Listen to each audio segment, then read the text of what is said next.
Good morning students. पिछले video में हमने समर कैंप से पहले आपको एक्सरसाइज 6.3 चैप्टर 6 चल रहा था लाइंस एंड एंगल्स, ठीक है, रेखाएं और कोण। इसके मैंने आपको एक्सरसाइज के 4 क्वेश्चन कंप्लीट करा दिए थे। अब मैं आपको इसका नेक्स्ट क्वेश्चन करा रहा हूँ 5, ठीक है। आपको 5 क्वेश्चन इसमें एक्सरसाइज में करने हैं। फिर मैं आपको इसकी कुछ बेसिक चीज़ें जितनी मैंने अब तक इस चैप्टर में पढ़ाई हैं उसको मैं आपको रिवाइज कराने वाला हूँ, ठीक है बच्चों। चलिए स्टार्ट करते हैं। क्वेश्चन नंबर 5 अपनी बुक्स में ध्यान से पढ़ेंगे। कह रहा है आपकी फिगर बनी हुई है, चित्र बना हुआ है, ये आपका डायग्राम इस तरीके से बना हुआ है इसमें, ठीक है बच्चों। ये बुक्स में सब अपने ध्यान से देखेंगे तो आपको समझ में आएगा, क्लियर समझ में आएगा, ठीक है बच्चों। बुक्स को आप निकाल के रखेंगे सब अपनी सामने। ये वाला एंगल ऑफ x डिग्री है, ये वाला एंगल 28 डिग्री का है एंड ये वाला एंगल 65 डिग्री का है और इस ये पॉइंट हो गया आपका t, ठीक है। इस तरीके से आपका ये डायग्राम आपकी बुक्स में बच्चों बना हुआ है। ये मैंने आपको डायग्राम बुक से बिल्कुल एज इट इज लिख दिया है। हमें क्या कह रहा है, चित्र में पी क्यू जो है आपका, यानी पी क्यू जो है ये इस पी एस के ऊपर क्या है, लंब है। चित्र में पी क्यू जो है ये लंब की कंडीशन होती है। पी क्यू जो है क्या है, इस पी एस पर, ये ऐसे करके इस पे है ना, तो पी क्यू जो है इस पी एस पर क्या है बच्चों, लंब है यानी परपेंडिकुलर है। और पी क्यू जो है इस एस आर के समांतर है, ये समांतर ही कंडीशन है। पी क्यू ये सब आपका गिवन है बच्चों, दिया हुआ है क्वेश्चन में।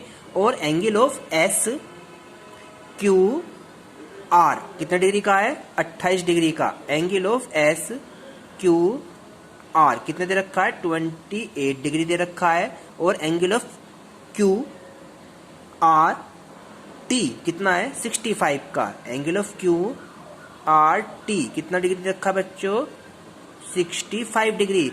और ये हमसे क्या फाइंड करने के लिए कह रहा है कि x और y की वैल्यू फाइंड आउट कीजिए। x व y को मान हमें ज्ञात करने हैं। ये सब चीज ने हमें गिवन है, दी रखी है, ठीक है बच्चों। चलिए स्टार्ट करते हैं सॉल्यूशन की तरफ को, ठीक है।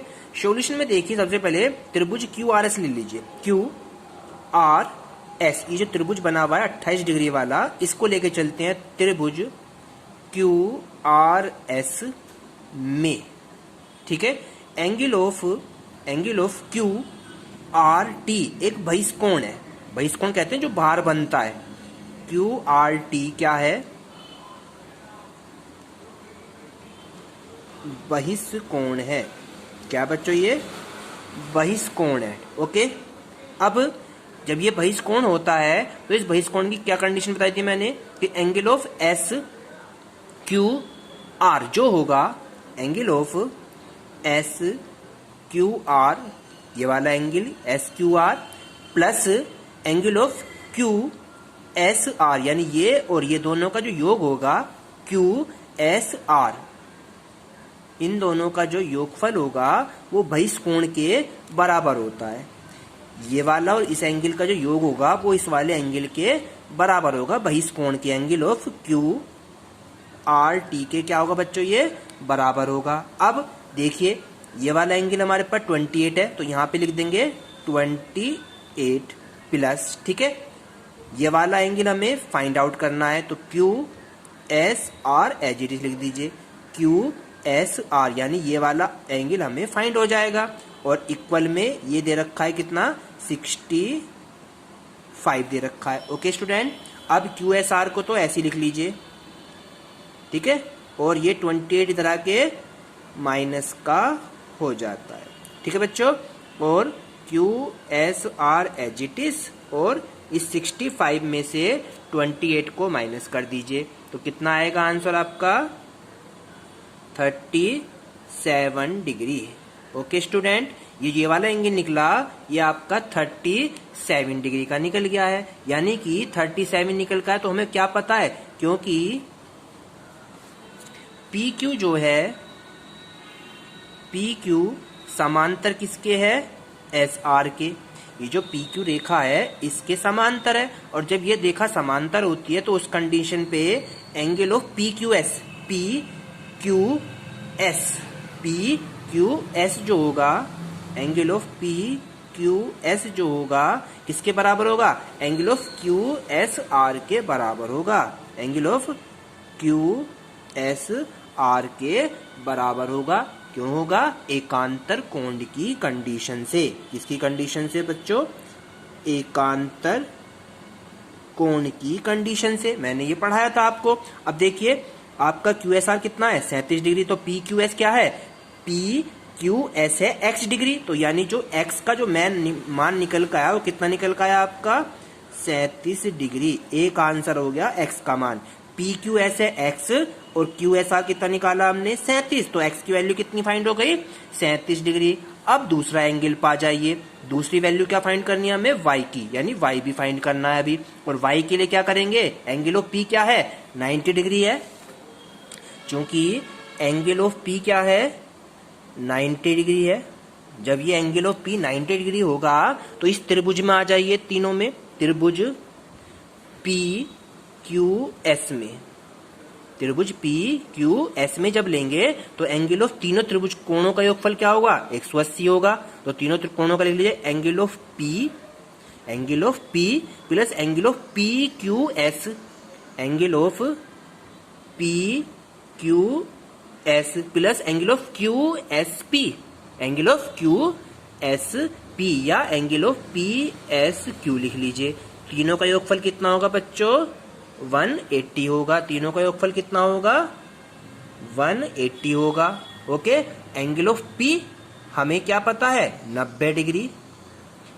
Angle of P Q S कितना है, पी क्यू एस आपका पी क्यू एस कितना है, x है, और पी एस क्यू कितना है, y है, और ये 180 एज इट इज है। ओके स्टूडेंट, x की वैल्यू कितनी फाइंड करी हमने, 37, तो x की जगह कितना रख देंगे, 37, 90 plus 37 plus y is equal to 180। ठीक है, y दोनों को प्लस कर दीजिए, 7 and 9 and 3 12, और y is equal to 180 as it is. Okay student, y की वैल्यू फाइंड आउट करनी है, 127 इधर आके क्या हो जाएगा, माइनस का हो जाएगा, और 127 को 180 में से माइनस कर दीजिए, कितना आ जाएगा यहाँ 3, और 17 कितना हो गया 5, तो 53 y की वैल्यू हो गई। तो आपके दोनों एंगल फाइंड हो जाते हैं, x निकल का आया 37, y निकल का आया 53। इस तरीके से आपका ये क्वेश्चन नंबर 5 भी कंप्लीट हो जाता है। ओके स्टूडेंट, अब मैं आपको कुछ बेसिक चीज पढ़ाने वाला हूं। नेक्स्ट देखते हैं बेसिक चीज कैसे। देखिए क्वेश्चन नंबर नेक्स्ट लेके चलते हैं। इसमें कुछ बेसिक चीज पढ़ा रहा हूं जो आपको अब तक मैंने पढ़ाई है। ठीक है, तो ये क्वेश्चन को आप अपने आप लिखेंगे। कह रहा है एक त्रिभुज है, मैं स्टेटमेंट भी लिख रहा हूं इसमें, एक त्रिभुज का बहिष्कोण, एक त्रिभुज का बहिष्कोण 105 डिग्री है। इसे अपनी नोटबुक में नोट करेंगे बच्चों। एक त्रिभुज का बहिष्कोण 105 डिग्री है तथा उसके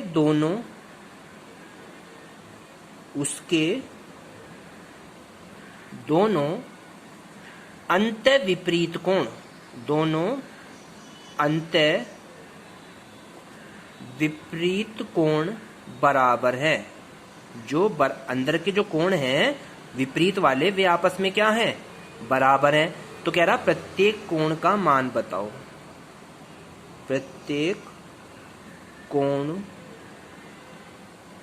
बताइए। ठीक है, चलिए अब मैंने क्या बताया आपको इसमें, मान लिया सॉल्यूशन, जो दोनों अंतः कोण है उसे हमने x मान लिया, माना अंतः कोण को क्या मान लिया बच्चों, यहाँ पे x डिग्री है। दोनों वाले जो दोनों कोण माने ना बराबर हैं आपस में, विपरीत कोण बराबर हैं, तो दोनों को x डिग्री मान लिया। और हमें पता है कि जो बाह्य कोण होता है वो सम्मुख अंतः कोणों के योग के बराबर होता है। हमारी कंडीशन है बाह्य कोण जो होता है वो दो सम्मुख अंतः कोणों के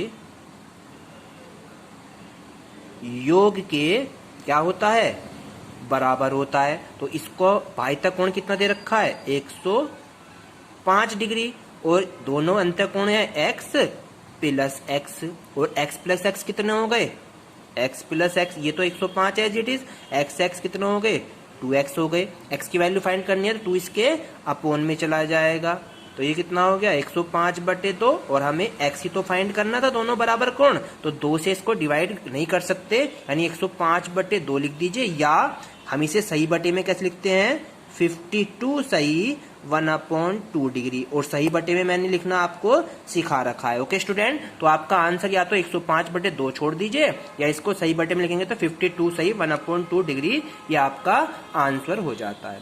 नेक्स्ट क्वेश्चन की ओर चलते हैं।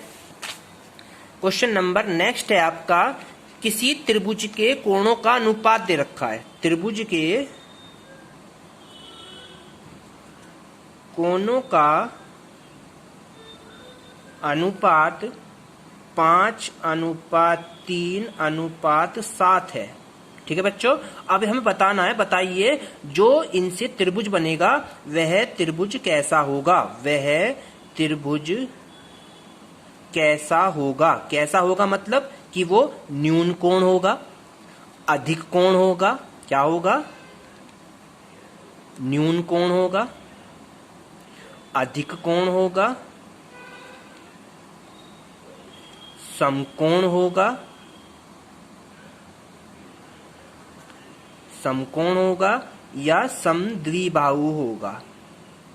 इस तरीके से हमें इसे क्या करना है बच्चों, बताना है कि जो ये अनुपात में दे रखी हैं, इनको जो आंसर आएगा वो त्रिभुज कैसा बनेगा, न्यून कोण त्रिभुज होगा, अधिक कोण होगा, समकोण होगा, या समद्विबाहु होगा। ये सारी कंडीशन मैंने आपको बताई थी पिछली वीडियो में। अब मैं इसको सोल्व करना आपको सिखाता हूँ। जब भी हमारे पास अनुपात में क्वेश्चन को दे रखा होता है तो इस अनुपात को मान लेते हैं।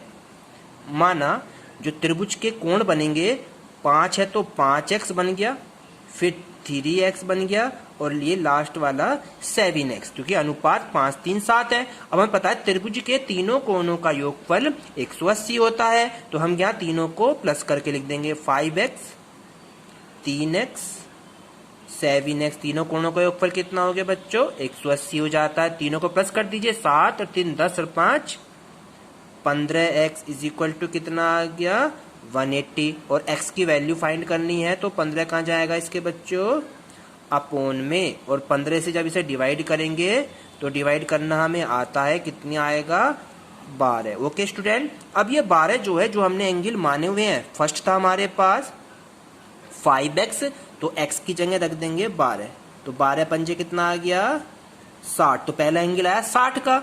दूसरा था 3x, यानी कि 3 × 12 इज इक्वल टू कितना हो गया, 36, और थर्ड है 7x, यानी कि 7 × 12, 12 सत्ते 84। अब देखिए इन तीनों एंगल को देखिए, ये तीनों ही एंगल 90 से कम है। 90 से जब कम होते हैं तो उस कंडीशन पे वो कौन सा बन जाता है, न्यून कोण बन जाता है। तो न्यून कोण पर टिक लगा देंगे। क्या है ये, 90 डिग्री से कम है तो क्या होगा, न्यून कोण होगा। कौन सा कोण होगा बच्चों, ये न्यून कोण होगा। इस तरीके से आपको क्वेश्चन करने हैं। नेक्स्ट क्वेश्चन की ओर चलेंगे। कुछ बेसिक चीज पढ़ा रहा हूं तो उन्हें बड़े ध्यान से देखना है आपको, ठीक है। चलिए एक क्वेश्चन और दिया हुआ इसमें। क्वेश्चन कैसा है, कह रहा है कि चित्र बना हुआ है, ये आपका डायग्राम बना हुआ है बच्चों, ठीक है। इस तरह से ये चित्र बना हुआ है। Q, ये बिंदु P है, ये बिंदु O है, ठीक है। और ये वाली साइड हमारे पास ये दे रखा है 40 डिग्री का एंगल, ठीक है। ये वाला दे रखा है 3x का एंगल, और ये पूरा दे रखा है 4x का। ओके स्टूडेंट, अब इस तरह से डायग्राम बना हुआ है और ये कह रहा है जो ये रिजु रेखा है, रिजु रेखा POQ कहते हैं, ये रिजु रेखा बनी हुई है POQ, एक सरल रेखा है, तब इसमें जो x आ रहा है उस x डिग्री का मान बताना है। x की वैल्यू हमें क्या करनी है, फाइंड करनी है। अब ये POQ जो होगा, इस पूरा का पूरा एंगल कितना होगा, ये 180 का होगा। कितने का होगा, 180 का होगा। और त्रिभुज के इस पूरे एंगल का तीनों का योग कर देंगे तो 180 के बराबर, यानी कि क्या लिखेंगे यहाँ पे हम, 40 प्लस 4x प्लस 3x कितना हो गया, इक्वल में 180, क्योंकि पूरा एंगल कितना बनेगा, ये पूरा कितने बनेगा, 180। तब को प्लस कर देंगे कैसे, x वाला तो x में प्लस कर देते हैं और संख्या को संख्या में ऐड करते हैं। तो 3x और 4x तो हो गए 7x और 180 एज इट इज, 40 इधर आके माइनस का 7x एज इट इज, 180 में से 40 गए तो 140 और x का मान निकालना है। 7 इसके कहाँ जाएगा बच्चों, अपोन में 140 है, ये कितना है 140, 2 से सॉरी 7 है बच्चों, ये 7 क्योंकि 7 आया अपोन में इसके, ठीक है। तो 7 से डिवाइड करेंगे, 7 दूनी 14, तो जो x की वैल्यू निकल कर आई वो कितने डिग्री निकल कर आई, 20। तो हम क्या टिक मार देंगे, 20 पे आंसर लगा देंगे।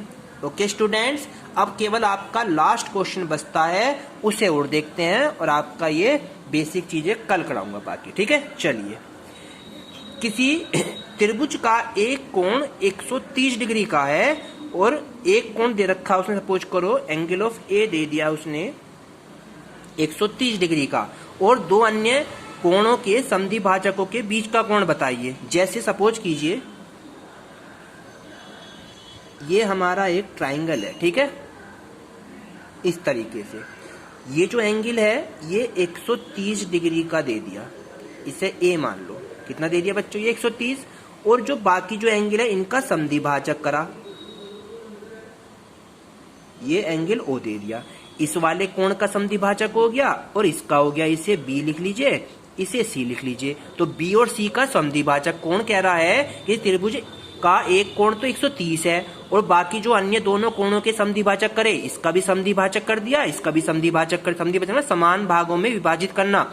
तो समद्विभाजकों के बीच का कोण बताना है। बीच का कोण मतलब एंगल ऑफ BOC, यानी ये वाला एंगल हमें क्या करना है बच्चों, फाइंड करना है। तो इसके लिए हम क्या ट्रिक्स अपनाते हैं, बस 100 ट्रिक्स है, कुछ नहीं करना आपको। हमें पता है यहाँ पे देखिए कि अगर हमें एंगल ऑफ BOC फाइंड करना है, क्या फाइंड करना है बच्चों, एंगल ऑफ BOC, तो क्या करते हैं 90 प्लस 1/2 एंगल ऑफ A, ये हमारा शॉर्ट ट्रिक है। क्या है, बेस है कि 90 प्लस कर देंगे इस वाले एंगल का आधा करके। आधा मतलब 1/2 का मतलब है आधा। जैसे 90 डिग्री ऐसी लिखिए, 1/2 ऐसी लिखिए, मल्टीप्लाई का साइन, एंगल ऑफ A कितना है 130 और 2 से इसको डिवाइड कर देंगे तो कितना आएगा यहाँ पे 65। अब 90 में कितने प्लस कर देंगे, 65 को प्लस कर देंगे तो कितना हो गया 90 प्लस 65, 155। तो आपका जो एंगल ऑफ BOC निकल के आता है 155 डिग्री फाइंड हो जाता है। तो इस तरह के क्वेश्चन, जब इस तरह की फिगर होगी और आपसे दोनों कोणों के समद्विभाजक का कोण पूछेगा तो उसमें 90 प्लस करके इस वाले एंगल का आधा इसमें प्लस कर दीजिए, आपका आंसर फाइंड हो जाता है। तो आज के लिए इतना ही काफी है। कल की वीडियो में हम नेक्स्ट क्वेश्चन सीखेंगे। Thank you.